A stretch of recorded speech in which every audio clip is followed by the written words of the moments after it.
Are you ready for our next poet? You don't seem altogether certain about that.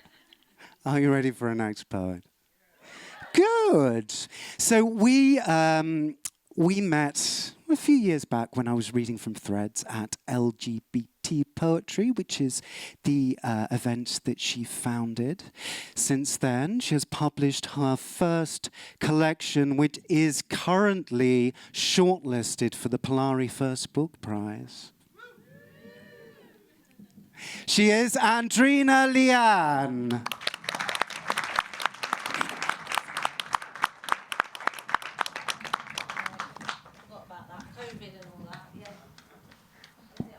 Hello.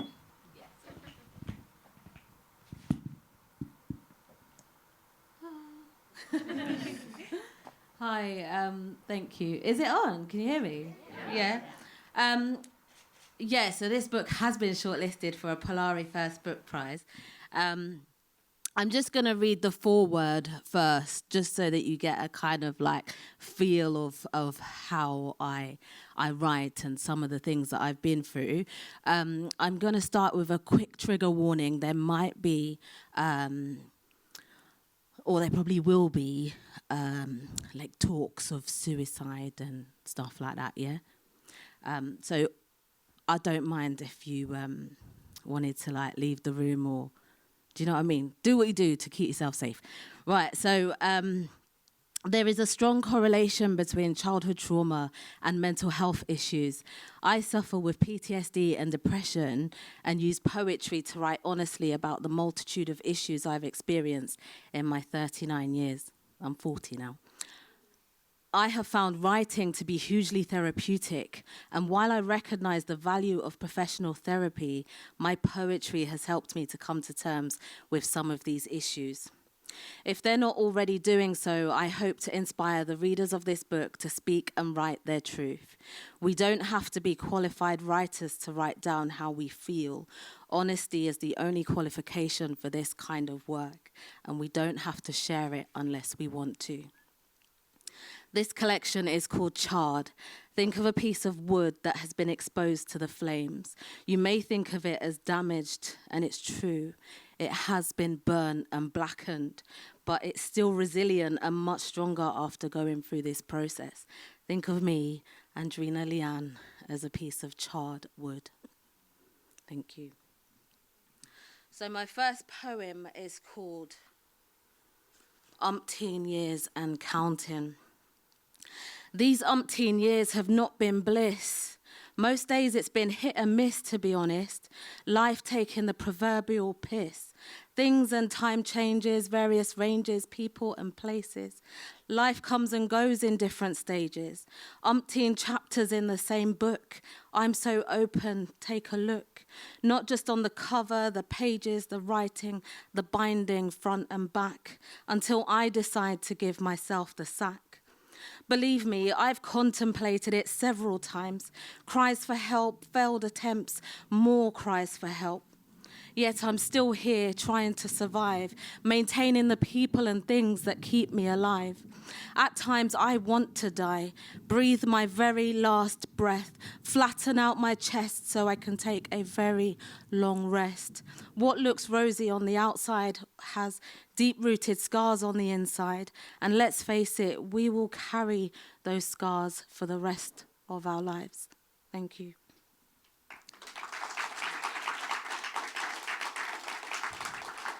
The next one is called Were You There? Life is either positive or negative, depending on how you look at it. It's black, white, or grey until you put some colour in it. Depending on your eyesight, it's dim or bright, blurred vision, day and night. You can either see in the dark or see in the light. What happens in the dark always comes to light. Seeing is believing. 20/20 vision, hindsight, right? Did you hear my insides cry when I was 5? The tears in my tear ducts have dried up, all the tears I've cried night after night. Did you see my heart bleed when she left me to be with him? Were you there to touch that blood-blistered spot when that scalding cup of water spilled on my lap? Were you there when I took 12 pills one by one, cried for help, left for dead, and lived? Were you there when this happened and that happened and this happened and that happened? I could go on and on, but I won't. Though the past is the past, it often comes back to haunt, taunt, and flaunt itself like it belongs in the present. I like presents. Fill me with gifts. Let my cup overflow with the giving. Did you see like how magic with time my eyes light up when I smile? Ask me how I'm doing today. I'm fine. I'm alive. Thank you.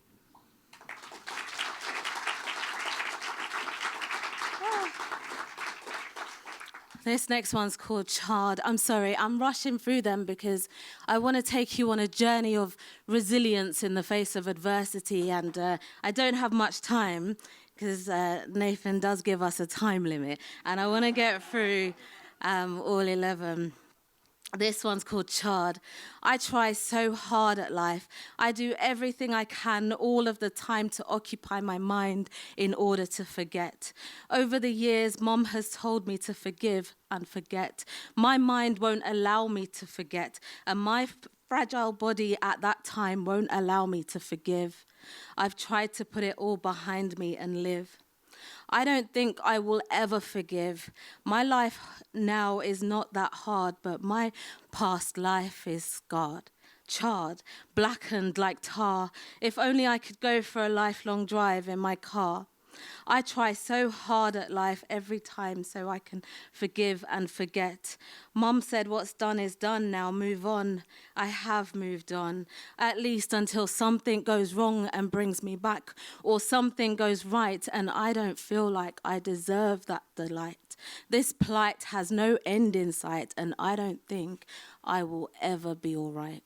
Thank you. This next one is called, I don't even know why I'm shaking, you know. It's all this vulnerability, innit? It's a lot. No seasons, no reasons, no lifetime. We were not related by blood, but we were family. I was always there when you needed me. We were once like Siamese twins, although never joined at the hip. Look at us now like two passing ships. I thought about begging you to stay, come what may, and now I'm begging you to walk away. This ain't working for me. This ain't working for us. No seasons, no reasons, no lifetime. This friendship has reached the end of the line. It's run its course. I'm done flogging this dead horse. I meant to say this to you face to face, and since I no longer take pride of place, I hardly see your face. I did try to call you. You didn't pick up the phone. That's no surprise, really, as I'm no longer your favorite ringtone. Thank you.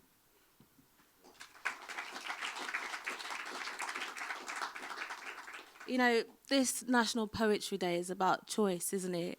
And often we don't have a choice in what happens to us in our life, but what we do have a choice with is how we move forward and how we actually just, you know, just get on with it, to be honest. Like, you know, I don't think we should allow anyone to rob us of our joy and our future, because we deserve to be happy and have a fulfilling life also, you know? It's important. This one is called Inner Voice. There was a voice inside waiting to be heard, hidden thoughts and feelings far from absurd, holding back the tears for so many years due to negative judgment and fears. Fear of being rejected, fear of being isolated, fear of being violated, fear of people with their unrelenting hatred, fear of feeling that if I stayed confined, I would eventually lose my mind. Buried deep inside, there was nowhere left to hide. That inner voice needed to come out. It needed to bellow and shout, because I too am worthy in all my human glory. Thank you.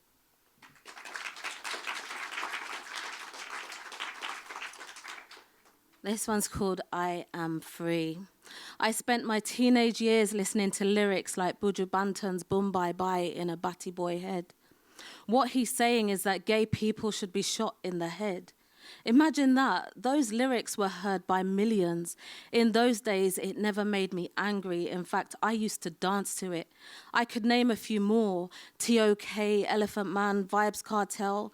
In the 90s, those tunes dominated the dance floor within my bedroom walls. In 1999, I married a man. Was I in denial? Threesome, anyone? Yes, me, him, and she. I came out as a lesbian in 2003. Looking back, all the clues were there. It's just me that couldn't see. People knew I was gay before me.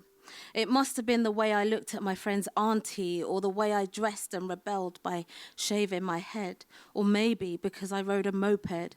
The truth is, I chose not to see. I was too afraid to be true to me. People were too judgmental back then. I cared way too much about what people thought and said. I met a girl who took me to a gay club. Those homophobic tunes were played by gay DJs in those gay clubs. What a head fuck. People I knew said they liked the beat and ignored the lyrics. I'm not sure exactly when or why something changed, but there was uproar. Buju and other bashment artists were banned. Us gays had taken a stand. Out with that shit. It was no longer acceptable to listen to it. I no longer had to listen to it. They say I'm an activist. It's been a process, all part of the journey. I am free to finally be who I'm meant to be, loving living this reality within the LGBTQ plus community. My dysfunctional and disjointed family may not be proud of me, but I'm able to maintain my sanity and not let them get the better of me. I'm going to take a bow because I'm happy now. I am free. Thank you. We're nearly there, we're nearly there, we're nearly there. This one is called Changed. At the beginning of a particular year, I'm not ashamed to say I didn't want to be around, but I feel differently now. Spent too much time in my feelings, too much time in my head. I was an emotional mess. All the things that had happened to me had me tumbling down. I couldn't hold a smile long before it turned into a frown. I didn't want to be around, but I feel differently now. My family and friends didn't know how to help me at the time. Deep down, I knew they wanted me around. They're the reason I'm still here, feeling safe and sound. Not so long ago, I didn't want to be around, but look at me now, standing proud. Thank you.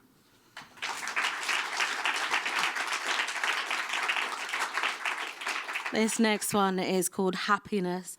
I urge you to find happiness in the little things because happiness is short-lived.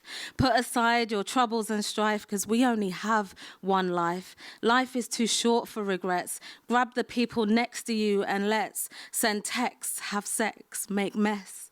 Take time to say hi. How's life? It costs nothing to be polite. Make time to give. Find happiness in the little things because happiness is short-lived. Thank you.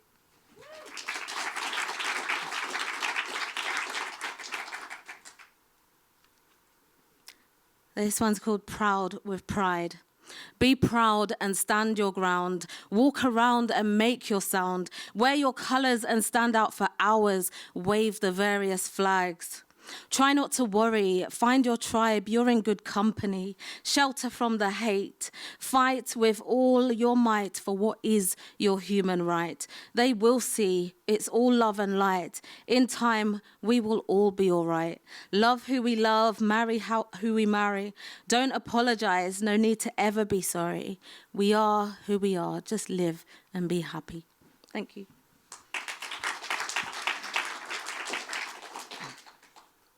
And this last one is called The Time Is Now. When someone asks you the time, don't round it up or down. It's not nearly or almost anything. Just say the time is now. I'm doing what's right for me now. I'm working on making good food choices now. I'm checking in with how I feel now. I'm working on my happiness now.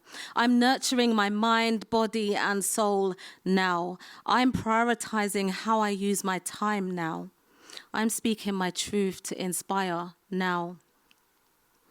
I'm seeking the professional help I need now. I'm connecting with my readers now. When you are asked for the time, don't round it up or down. It's time to take care of yourself. When? Now, exactly. Thank you for listening. Thank you for your time. I do have 5 copies, just 5 copies of this book. Come and find me during the break. Thank you so much, Nathan and Justin, for just inviting me to this beautiful, beautiful venue. Poetry nights are usually dark and dingy and shitty venues, and this is beautiful. Lovely, thank you.